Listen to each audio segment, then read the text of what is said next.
So we have our UCL final, people. It is League A side, PSG, going up against Serie A side, Inter Milan. Not many people predicted this final before the season started. PSG, who were diabolical at times in the league phase. You can talk about missed chances. They had all these opportunities against Atletico to PSV. They didn't get the victory in those games. And then Inter, for me, have always been an underrated team in Europe and challenging and winning this Champions League. And now they will go toe-to-toe. Ligue 1, Serie A. I love to see it as a football fan. But we're going to talk about PSG beating Arsenal 2-1 tonight at the Parc des Princes. I always forget the name. I think it is the Parc des Princes in Paris. And Arsenal, we're going to talk about Arsenal. Is this a good achievement? Is there things that they can improve on to take that next step in winning their first ever UCL? And what does this mean for PSG? They advanced to another UCL final, their second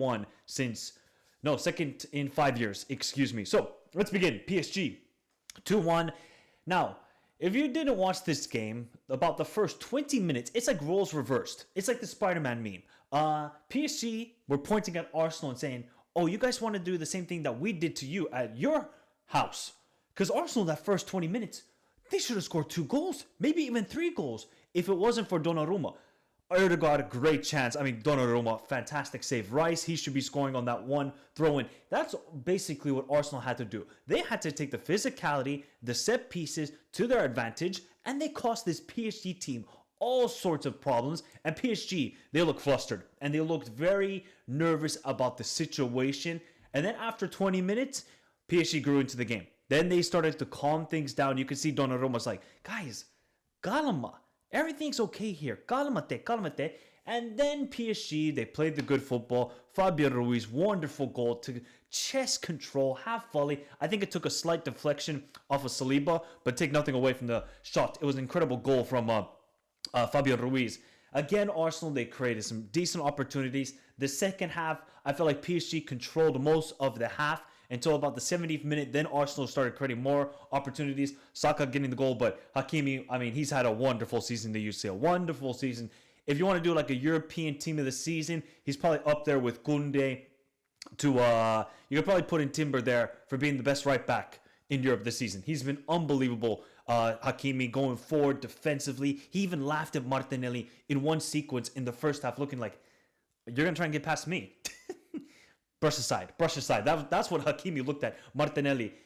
Then Arsenal, Saka gets the goal. A little bit of lucky deflection. I mean, again, I will say this over and over again. Marquinhos is a liability. In these big games, it doesn't matter if he makes a mistake against Le Havre or Montpellier or one of these sites. It doesn't matter. But in these UCL nights to Brazil, this guy will always be a liability. When the bright lights, all of the lights you can think of are shining on Marquinhos, he will make a mistake. So that's one thing to highlight when you do a preview or prediction of the UCL final. Marquinhos could be targeted by Lautaro and Marcus Thuram because he went down easily against Trossard. Yeah, you could say it's a slight touch on the back, but Marquinhos, be more physical. That allows them the goal, and there's a deflection of Bacho, then it falls into the path of Saka. And then a couple minutes later, Saka had a chance.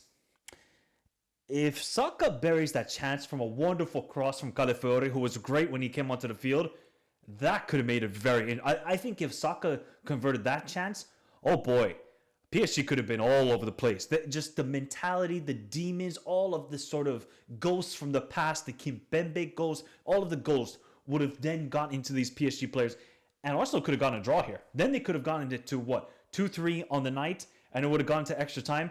Nonetheless, Saka misses a very easy chance, and then PSG kind of cruised on after that, and they go on and win the game 2-1. I think a fair result would have been 2-2. Yeah, I think a fair result would have been 2-2. Donnarumma. I think a lot of us have to make an apology. Not for when he plays for Italy, because we know Donnarumma for Italy is elite. But wow, this Champions League season, other than that Harvey Elliott mistake, and people can be critical of the John McGinn goal against Aston Villa, I think Donnarumma has been fantastic. I mean, some of the saves, I don't care about. When people talk about, oh, can he build out from the back? I don't give a shit. He's a goalkeeper. What is the goalkeeper supposed to do? Save the ball from going in the back of the net. Donnarumma has done that countless times this season with incredible saves. He's going to have to do that in the UCL final. But that save he made on Erdegaard in the first half, wow. Again, he just keeps his side still in control of the tie, and that's what you need with your players. You can have a good defense, you can have an elite attack, you can have an elite midfield, but Donnarumma is the key difference maker for PSG winning this Champions League. And he's been great the second leg against Liverpool. I thought he made some incredible saves in the second leg against Aston Villa. Here against Arsenal, unbelievable. Only conceded 1 goal in 2 games against Arsenal, even though Arsenal had a lot of good chances with the Martinelli, to Trossard, to Erdegaard, to Rice. Donnarumma stepping up when he needs him most. And all of the criticism I think he has gotten in the last couple of seasons, and rightfully so. We saw that diabolical mental lapse he had at the Santiago Bernabeu against Real Madrid. We all saw that. But since then, he's gone a little bit better, and now he's truly showing that form from the Azzurri to PSG, and Donnarumma is key for PSG making it this far and making it to the UCL final. Joao Neves. Bully. Absolute bully this guy is. He is so goddamn good and so physically gifted. He is Gattuso-esque. If you guys didn't watch Gattuso, maybe you guys are young and maybe 18, 16, 17. If you didn't watch Gattuso, Joao Neves is right there. For how small he is, the amount of duels he wins is ridiculous. If I played in the midfield when I was playing football, I would not want to go up against Joao Neves. I would see him and just say, he's too small. He ain't going to win no duels. Maybe he's good, techie player on the ball. He can find a pass. Physically, nah, we'll handle him.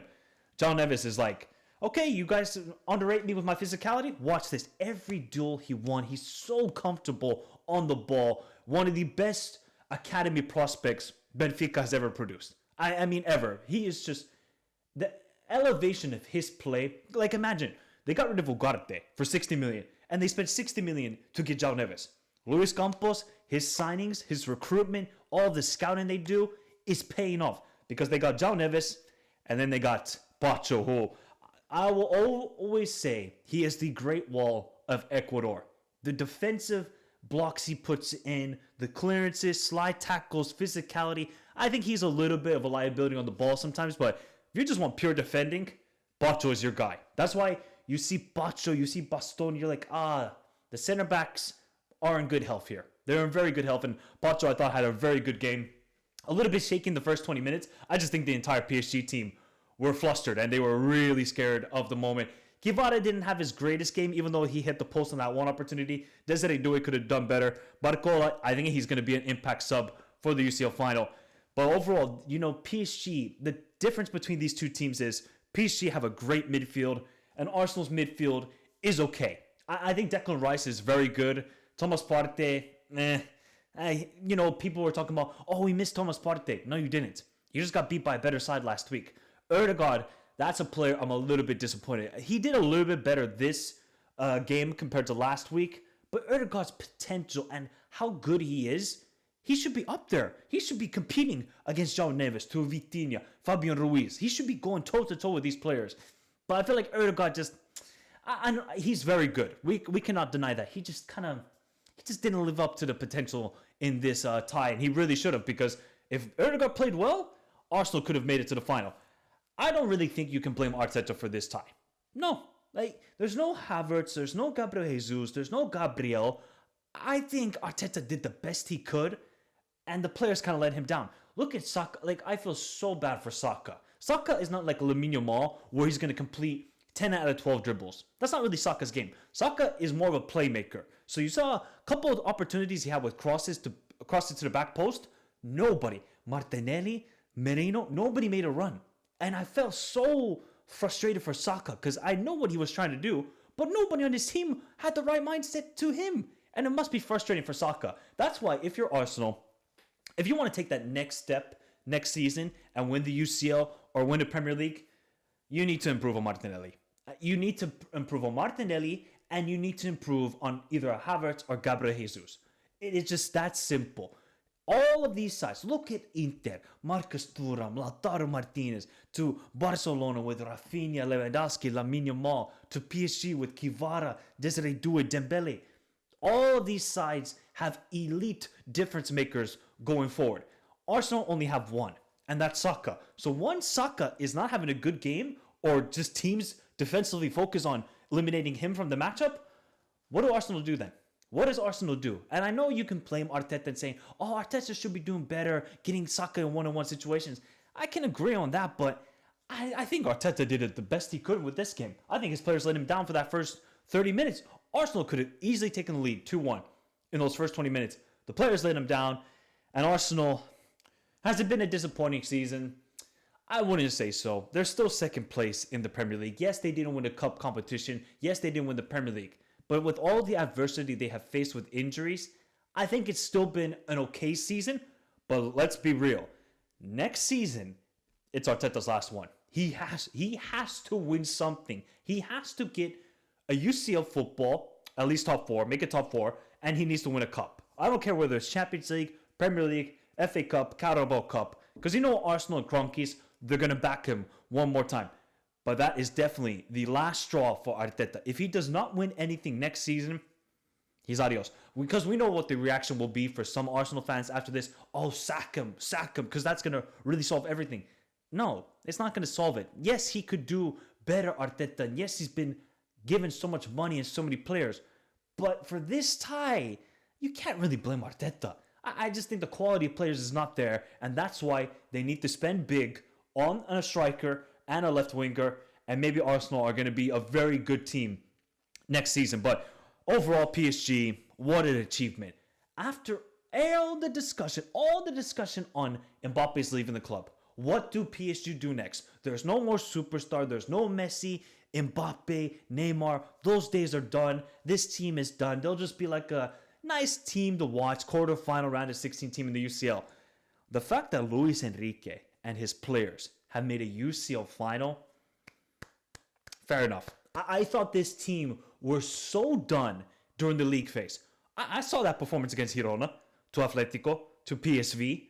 We saw the performance away to Arsenal. I said, they ain't doing nothing. They're not. But something just switched in December, January. And since then, you can't beat this team. You just can't. Even when PSG have faced all the adversity from a Liverpool, Aston Villa, Arsenal, they get by it, and now they can move on to a UCL final. So I think the character, the mentality switch that has occurred with this PSG team is wonderful to see, because we know they got ballers like Joao Neves, Vitinha, Hakimi, Nuno Mendes, Bacho, Desiree Doué, Kivaras. Like, I can go through the entire team. They're all scintillating players. But it's always been a sort of mentality thing for these PSG players and the club. Looks like they switched the corner. Now they can have the ultimate rub it in your face to Mbappe and complete a treble. First, obviously, they got to win Coupe de France. They've already won Ligue 1. Are PSG going to be the first ever Ligue 1 side to win a treble? That is a crazy, crazy storyline heading into the UCL final. But PSG, what an achievement by them. And I think Luis Enrique needs to take a lot of credit as well for how he has kind of changed his narrative about his coaching career. Remember with Spain, I was like, I don't want to watch this football. It's boring. The Morocco game of the World Cup. Oh, side to side, side to side. Yay, we completed 1,000 passes, guys. We unlocked the achievement. Who cares? You have to win the game. They got it to penalties and lost. And I was like, okay, Luis Enrique, we know you're a possession-based sort of manager. Let's see how you can adapt to club football once again. Obviously, we know what he did with MSN in Barcelona. But the turnaround he's done with PSG this season, I think Luis Enrique has done an incredible job. And Ousmane Dembele, once again, having a great season. Hakimi having a great season. So, yeah, we're in store for a great final. I cannot wait for this final. PSG and Inter, so fascinating because Inter, they haven't won a UCL in 15 years. PSG have never won the UCL. We have a Ligue 1 and Serie A team.